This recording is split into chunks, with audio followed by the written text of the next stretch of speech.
the new lawsuit coming with Jay, the part with Jay. I go, oh shoot, like that's right. To us, Black excellence. That had to be there. We getting tighter, you know what I'm saying? And united we stand, and ain't nothing else. Black excellence, they're sitting there like, yeah. It's the billionaire brush. Like, I hate you, man. Unaware of anything going on here. This is the one time I'm gonna be with you this year. Yeah. Come on, bro. I ain't never made a call to Diddy. I got Diddy's number. Just hit him up. Yo, Diddy, what up? Never happened. He told me to take me shopping. I looked at him like, what you just said?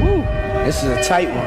And the winner is Eminem, the Eminem Show. Wait, he didn't just spell the word rapper and leave out a P, did he? Yep. 50 Cent fired back at Jay-Z after he said this about him. No one's scared of 50 Cent. I'm about $1. What the f is 50 cents? Jay goes, nobody's afraid of 50 Cent. His safe presentation, what the glasses represent? Intelligence, right? A nerd, maybe? Why would you have to make that clear when no one's ever asked me if I'm afraid of Jay-Z? His largest selling record sold 430-something thousand copies. My largest selling records, plural, 2 of them sold 5 million. In a word or a sentence, Jay-Z. Good business. What Jigga just sold, like 4 million? Got something to live for. Don't wanna put and fold through that Bentley coupe dope. A word or a sentence, Eminem. The best.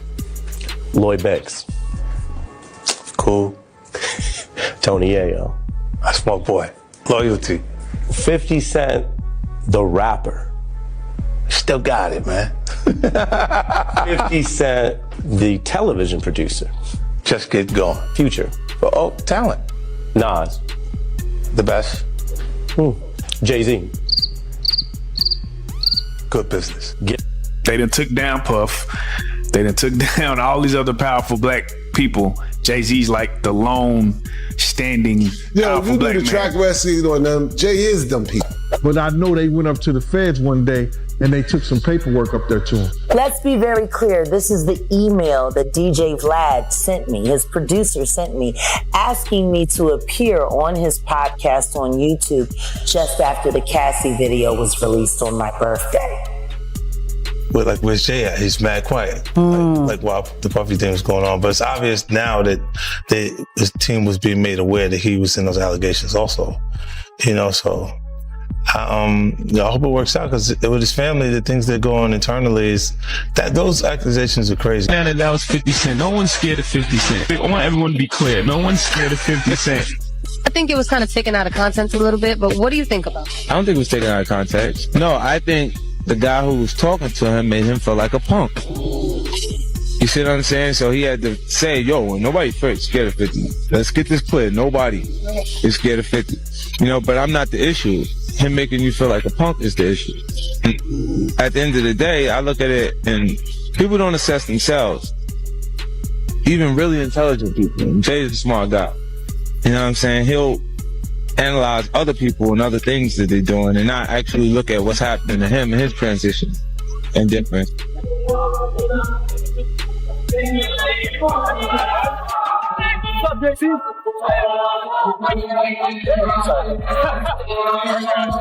Jay, your music saved my life, man. We're Sagittarius too, bud. Thank you so much.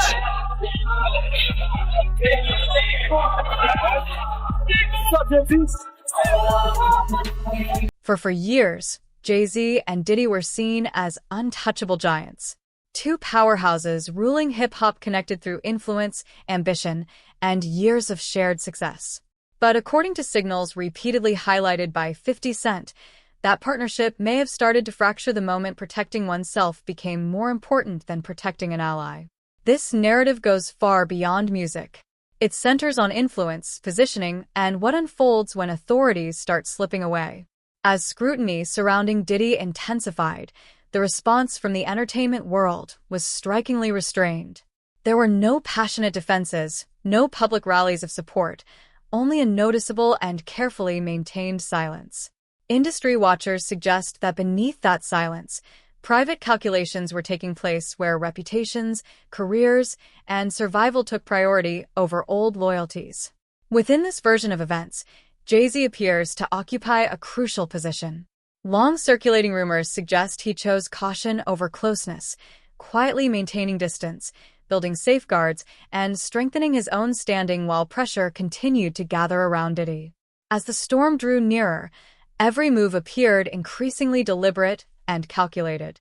Puff, they done took down all these other powerful black people. Jay-Z's like the lone standing powerful black man. If you do the track wrestling on them, Jay is them people. If you do the history on most of the people that got in trouble in the industry, big trouble, who they went to for help? That's true. When Lil Wayne was in trouble, who'd he go to? When Meek Mills was in trouble, who'd he go to? Meek Mills said it himself. Desiree helped me. You understand? So how could he be up next? You know what I'm saying? He is them people. They go to him when they got problems. And what they gonna say if he don't come up and done? What they gonna say? Told you, he ain't got nothing to do with that. They still gonna cover it up anyway. But I don't think they coming after him at all. I don't think they got, like I said, I think he is them. He has a relationship with them.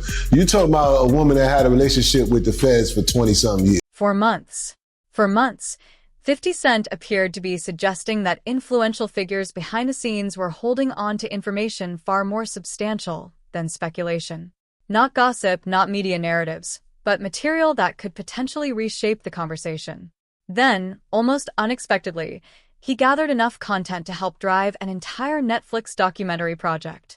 While others seemed unable to uncover the same level of detail, that development sparked an immediate question. Where exactly was all of this information coming from? Industry observers have speculated that Jay-Z may have understood early on just how damaging such material could become and recognized the potential consequences long before the situation escalated. Rather than placing himself in the center of the controversy, rumors suggest he chose a more measured approach, creating distance, protecting his image, and carefully managing his position. In this version of events, the focus wasn't on standing by old alliances. It was on preparation, influence, and making calculated decisions that would preserve stability when scrutiny and pressure eventually reached their highest point. You got an agent, your agent that's in charge of you. You think she don't have no relationships with over the years with all these agents that became retired and connected and this and that and the third till they just know she got power. That's power over there. You know what I'm saying? Who you wanting one on your side? You got them on your side? You know what I'm saying? If something happened with him, it's going to be about a money situation. It ain't going to be nothing that's going to hurt. You get what I'm saying? So I don't know. I don't see them going after him. You know what I'm saying? But everything Jaguar be saying do flourish. Well, what captured even more attention was the legal dimension of the story, where certain developments appeared to form a broader pattern as additional claims surfaced and scrutiny intensified. As the situation continued to evolve, Jay-Z's attorney, Alex Spiro, was repeatedly seen involved in matters connected to the growing controversy surrounding Diddy. That recurring involvement quickly became a topic of discussion. Observers began questioning whether those appearances reflected something larger taking place behind the scenes. The consistency of that presence fueled ongoing speculation about preparation, legal strategy, and efforts to stay ahead of rapidly changing circumstances. For many watching closely, it seemed to represent more than routine legal work. Instead, it appeared focused on evaluating potential risks, limiting exposure, and carefully navigating an increasingly complex situation. As pressure continued building from multiple directions, every action seemed deliberate, measured, and designed to maintain control amid growing uncertainty. It's just as bad as the deadlock. And I know that for a fact. I got the scars to prove it. You want to know what a box cutter feels like going into your skin and ripping you? I can tell you how it feels.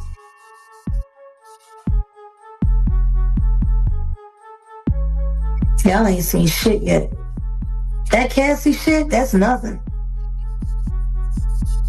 I'm saying Sean Carter remembers everything he did to me and he's got it on tape.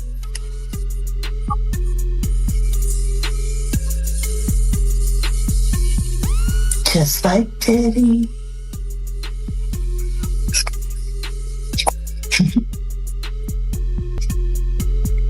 And they're going to be crazy. It's going to be the women that get them in the end. Critics like critics such as Jaguar Wright have repeatedly claimed that Jay-Z has a habit of recognizing trouble long before it becomes visible to everyone else. According to her, he doesn't stay until a structure collapses. Instead, he creates distance early and allows the consequences to unfold after he's already moved on. Recent developments only added fuel to that perspective. As scrutiny surrounding Diddy continued to grow, 50 Cent appeared increasingly confident, vocal, and equipped with enough momentum to confront individuals once viewed as beyond challenge. That sudden shift caused many observers to wonder whether influential support had quietly emerged behind the scenes.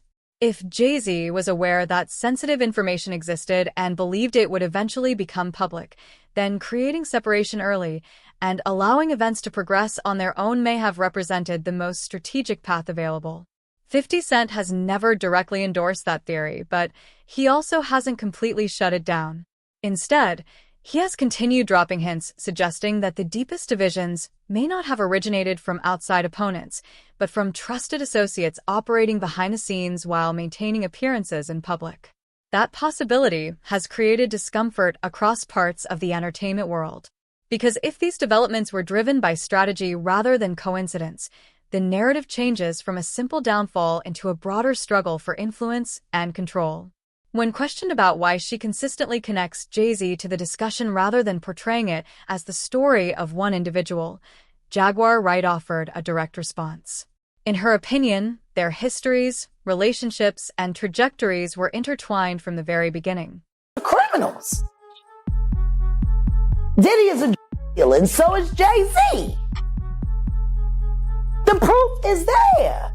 How many people does he have to be aware of before people see him for who he is? It seems like these artists are trying to run away from their past. Diddy changed his name multiple times to say, that's not me. I'm trying to move beyond Diddy. I'm Love now. It seems like Jay-Z would try to run away from his past. Calling that love and anything that he did love. Brother love. What kind of love? Baby oil love. Baby love. Baby love. Explicit love. Hey! They never thought that hip-hop would take it this far. Oh, man. It's different now. These lyrics are all hitting different right now. All that people talking about fathers. According to Jaguar Wright, examining one figure while ignoring the other overlooks the broader context. In her view, their stories have been connected for decades. They climbed to prominence during the same era, expanded their reach across the industry, and built influence that often appeared to move in parallel. If that foundation were ever challenged, she argues the consequences would not be isolated to a single individual. To Jaguar, the connection goes beyond coincidence or simple association. She sees two highly influential figures whose careers evolved alongside one another, making key decisions within the same circles and shaping parts of the culture through their combined presence over time. Her interpretation presents the situation as a shared legacy rather than separate narratives. From that perspective, the idea of complete separation becomes difficult to accept. Instead, she argues that influence, impact, and responsibility are deeply interconnected, making it impossible in her eyes to place every question or every consequence on just one person while excluding the other from a conversation. Sean Carter is responsible for enacting Hype Williams to put Aaliyah on a faulty plane, to move her out the way as punishment for rejecting him, and so he could level up Beyonce, who was struggling. Let's just say allegedly that happened. Now I want you to think about 106th and Park with Mary J. Blige. Free, who is a victim of Sean Carter. Yeah. Mary J. Blige, who is a victim of Sean Combs, are sitting there talking about the death of Aaliyah amongst each other. Think about that. You got a Diddy victim, you got a Jay-Z victim, and you got a superstar gone. They know what happened. And yet, they had to sit there and have that conversation like they didn't know who did it. Think of the power of that moment. Think about Claudia Jordan right now. Claudia Jordan don't ever mention my mother name. She mentioned it yesterday. Talking about why people are afraid to come forward. You mean like you? You was Diddy girl. Corey was Jay-Z girl. Why don't you claim your friend? Claudia.